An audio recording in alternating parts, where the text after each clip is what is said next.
Suit सिलने के लिए सबसे पहले मुझे गले की पट्टी लगानी होती है। इसके लिए मैं यहाँ पे सामने का ये जो सूट है का पल्ला है मेरा, वो मैं यहाँ पे लगाई हूँ। ये अगर ये मेरा सूट सीधा रहेगा, सूट सीधी में पट्टी लगाऊंगी। इस सूट को सीधा रखना है। अब पट्टी लगाते समय सूट को सीधा रखिएगा और जो पट्टी है उसको उल्टा रखना है। ऐसे सूट सीधा रहेगा, पट्टी उल्टा रहेगा। पट्टी को सीधा नहीं करना है। और उसके जस्ट एक छाप रखते हुए इस पे सिलाई लगाना है।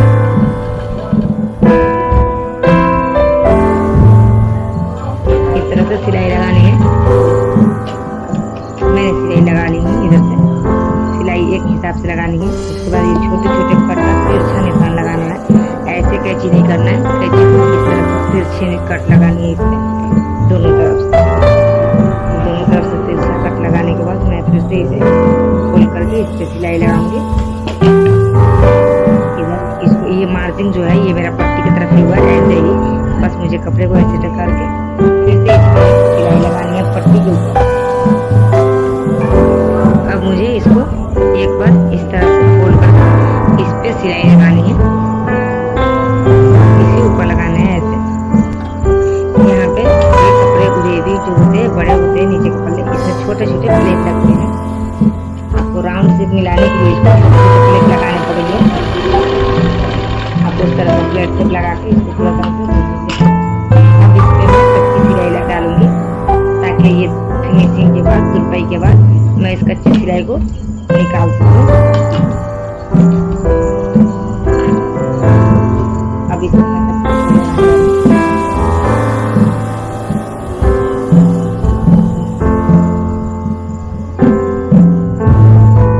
पीछे के पल्ले का भी मैंने गला तैयार कर दिया है पट्टी लगा के, लेकिन ये जो कच्चा सिलाई होता है वो मैं नहीं लगाई हूँ, क्योंकि इसकी मुझे जरूरत है भी आपको बताना। एक पल्ले को मैं सीधे की तरफ रखूंगी, दूसरे को उल्टे की तरफ रखूंगी। और अब मुझे ये करना है कि इस तरह से ये जो मेरा मार्जिन है इसे ऊपर की तरफ रखते हुए ऐसे करके इसका जो पट्टी था वो मैं इसके इस पल्ले के ऊपर से डाली हूँ। इस तरफ ये दोनों पल्ले हैं, इस तरफ ये दोनों पट्टी है। अब मैं इस पे सिलाई लगाऊंगी। मैं इस पे डबल सिलाई कर चुकी हूँ।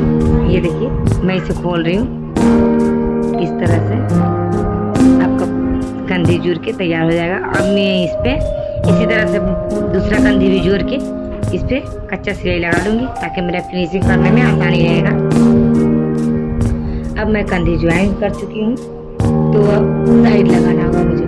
तो साइड लगाते समय ये जो मेरा पिंक मार्किंग है ये मैं फिटिंग के रखी हूँ, तो फिलहाल मैं पिंक वाला पे सिलाई चलाऊंगी। इतना ही मार्जिन छोड़ते हुए दूसरी तरफ भी सिलाई चलाऊंगी। दोनों तरफ से मैं सिलाई कर ली हूँ। सिलाई करने के बाद मैं इसे मापी करूंगी कि मेरा जो फिटिंग के निशान लगाई थी उतना फिटिंग है या नहीं। अगर नहीं होगा, लूज होगा, तो मैं फिर से इसके साइड से इधर और फिटिंग करते हुए सिलाई चलाऊंगी। अगर ये मेरा ज़्यादा फिटिंग आता है तो मैं इसे यहाँ से सिलाई लगाऊंगी, इसके बाहर से।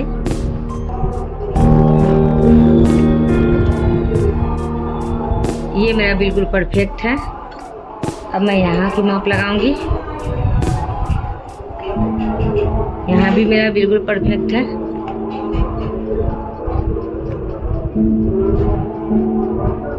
यानी आपको ये माप 3 जगह करनी होगी। एक ऊपर और दूसरा ये पेट के पास, यहाँ पे कुछ ज्यादा फिटिंग होता है। और फिर कमर के पास जहाँ से हम चाक बनाते हैं, लगभग ये सीना के पास जितना होता है उतना ही कमर के पास भी होता है। आप अपने हिसाब से रख लीजिएगा। अब मैं इसकी दूसरी सिलाई, मेरा ये बिल्कुल परफेक्ट है, इसमें कम ज्यादा नहीं है, तो दूसरी सिलाई मैं दोनों तरफ से इसके साइड में लगाऊंगी। ये देखिए मैं इसकी दूसरी सिलाई बिल्कुल इसके बगल में लगाई हूँ, लेकिन नीचे की तरफ लाते समय मैं इसे जरा नोकीला करके इसके पास एक जगह लगा दी हूँ। आपको दिखाई दे रहा होगा, मैं एक जगह इसलिए लगाई हूँ कि जब मैं इसकी ये चाक इसे मैं फोल्ड करूँगी तो ये ख़राब नहीं होगा, क्योंकि अगर ये सिलाई इसके साइड में होता तो यहाँ पे अच्छा नहीं होता, ये नहीं बैठ पाता, ऐसे फिनिशिंग अच्छा नहीं दिखता इसका।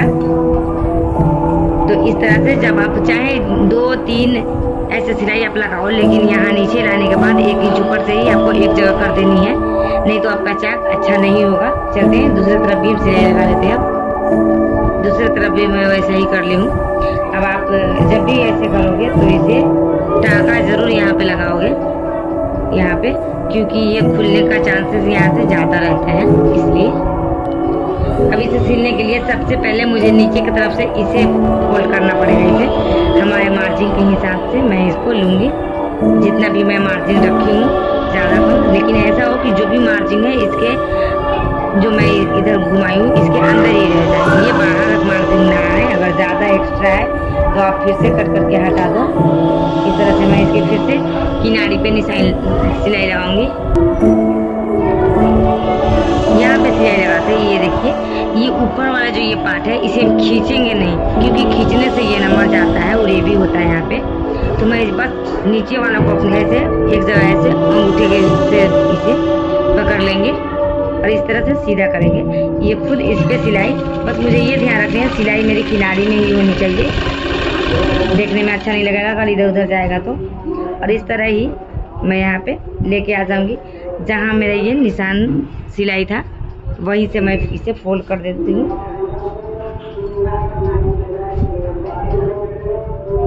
देखिए इस तरह से लेके आ जाना है यहाँ पे।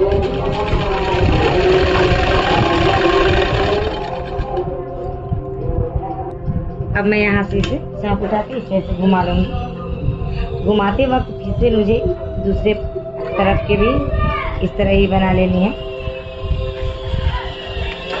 और इससे पहले यहाँ पे मुझे बीच में जो मेरी ये सिलाई होती है साइड की ज्वाइनिंग की, इस पे मुझे टाँका लगाना होगा। इस तरह से यहाँ पे टाँका लगाऊंगी।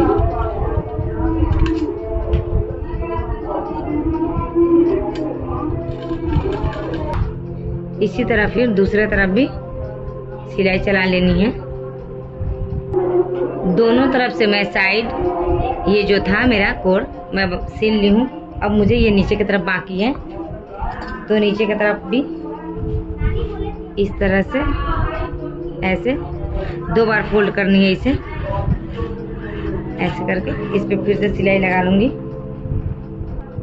ये सिलते समय ध्यान रखना है कि ये जो मेरा अंदर का कोर है ये बाहर की तरफ ना आए, अगर आए भी तो आप उसे उंगली के सहारे अंदर करके फिर सिलाई करें, क्योंकि बाहर रहने पे ये अच्छा नहीं दिखेगा। पूरा देखिए नहीं है इसके बाहर, ये अंदर का मार्जिन कई बार बाहर निकल जाते हैं, तो आप इसे अच्छे से सिलिएगा।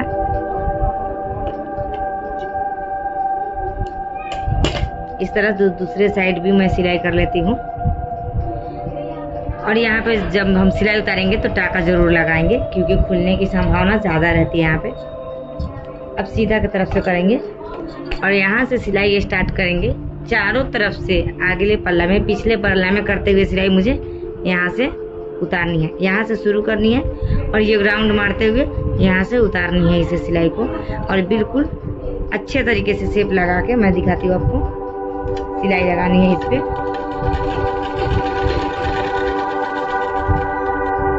कई बार सिलाई लगाते समय अगर पतला कपड़ा हो तो इधर से चुनट के जैसे हो जाता है, क्योंकि वो नमड़ता है। तो उस कपड़े में आपको मैं एक उपाय बता दूँ, इस तरह से इसके पीछे उंगली से हल्का सा पुश करना है और थोड़ी थोड़ी देर पे छोड़ देना है।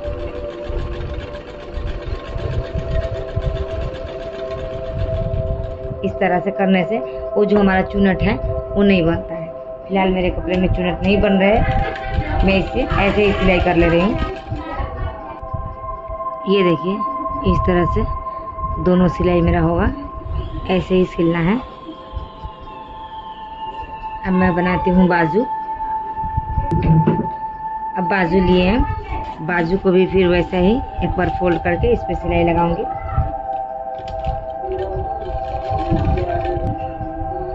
ये मैं एक बार फोल्ड कर चुके हैं। अब मुझे इसकी फिनिशिंग रखनी है। पक्का रखना होता तो मैं एक बार में ही ऐसे डबल सिलाई इस पर कर देती, लेकिन मुझे फिनिशिंग रखनी है। तो मैं तकरीबन 1 इंच करके इस पे कच्चा सिलाई लगाऊंगी, यानी लंबी टॉप वाली, ताकि मुझे इस फिनिशिंग के बाद इसे खोलने में आसानी हो। अब मुझे फिटिंग मापनी है। बाजू की ये जो मोढ़ा है फिटिंग, इसकी कितने रखने हैं, ये मुझे 5.5 रखनी है। तो मैं इसे चौक से इस पे निशाना लगा रही हूँ 5.5 पे। आपका जितना रखना होगा आप उतना पे निशाना लगा लोगे। मैं अपना दोनों बाजू तैयार कर चुकी हूँ। अब सूट में जोड़ने का समय है। इसके लिए मैं इसको यहाँ से कट करूँगी आगे के पल्ले को। इस तरह से बिल्कुल दोनों बाजू दो हिसाब से रखना है, जिस तरह से मेरे सूट में लगने वाला है। इसमें 1 इंच की निशान बीच बाजू में लगानी है, काकी की तरफ से। और अब यहाँ से मार्जिन को इस तरह से कट करनी है। ये मैं निशान लगा दे रही हूँ, आप भी अपना निशान इस तरीके से लगा लोगे दोनों बाजू में और फिर कट करेंगे। इस तरह से दोनों बाजू का एक एक पल्ला निकाल लेना है और अब बाजू को सीधा करके तब ज्वाइन करना है। ये जो मैं कटिंग की हूँ ये वाला, ये मेरे सूट के आगे की तरफ रहेगी। इसे जोड़ने के लिए सबसे पहले अपने हाथ को इधर गले की तरफ से इधर लगाना है। मार्जिन को पीछे की तरफ 3 बार फोल्ड करना है। 1 2 3 बार फोल्ड करते हुए अब जस्ट इस सिलाई के नीचे इसका सिलाई लेना है। इसके मार्जिन को भी पीछे की तरफ 3 बार फोल्ड कर देना है। बाजू में कम मार्जिन है इधर, इसलिए 2 बार ही हुए हैं। और तब इस पर सिलाई करेंगे। अगर बाजू लगाते समय कोई भी पार्ट मेरा बड़ा या छोटा हो रहा है तो छोटे वाले को खींच के रखना है और बड़े वाले को लूज रखना है। इस तरीके से बाजू की शेप बिल्कुल अच्छी से हो जाती है। ये देखिए मेरा ये सूट सिल्क तैयार हो गया। मैं जो भी बाजू लगाई हूँ कुछ इस तरह से हुआ है तैयार। इसका शेप बिल्कुल कहीं बीच में प्लेट नहीं लग रहा है, एकदम पूरा फिनिशिंग के साथ अच्छा से हुआ है, चूनन भी नहीं हुआ है। वीडियो देखने के लिए